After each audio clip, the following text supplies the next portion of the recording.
नमस्कार दोस्तों, BR07 news में आप सभी का बहुत बहुत स्वागत है। दरभंगा एयरपोर्ट लगातार यात्रियों की संख्या के मामले में अपना रिकॉर्ड बनाए रखा है। साथ ही कई सारे रिकॉर्ड यहां बनते रहते हैं। यात्रियों की संख्या को देखकर दरभंगा एयरपोर्ट से एक नहीं बल्कि दो बड़ी कंपनी दरभंगा एयरपोर्ट से सेवा दे रही है, जिसमें स्पाइसजेट सबसे पहले आकर अपना सेवा प्रदान की और मिथिला वासियों के दिलों में जगह बनाया, जिसकी शुरुआत 8 नवंबर को हुई थी। फिर उसके बाद इंडिगो ने दरभंगा एयरपोर्ट पर अपनी किस्मत आजमाने आई, साथ ही मिथिला वासियों के दिलों में जगह भी बनाने। इंडिगो के आते ही यात्रियों को लगा कि अब विमानों के किराए में कमी होगी और बेहतर सुविधा मिलेगी, लेकिन इंडिगो से कहीं ना कहीं गलती हुई और स्पाइसजेट से पीछे रह गया।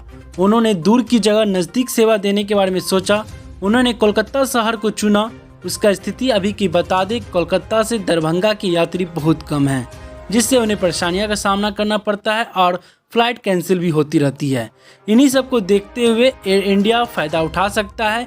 मीडिया रिपोर्ट की माने तो जल्द ही एयर इंडिया DGCL के पास पत्र में दरभंगा से विमान सेवा देने के लिए भेज सकती है, जिसमें एयर इंडिया दूर शहरों के लिए सेवा दे सकती है। दोस्तों, अब देखने वाली बात होगी एयर इंडिया के आने से क्या स्पाइसजेट और इंडिगो पर असर पड़ेगा।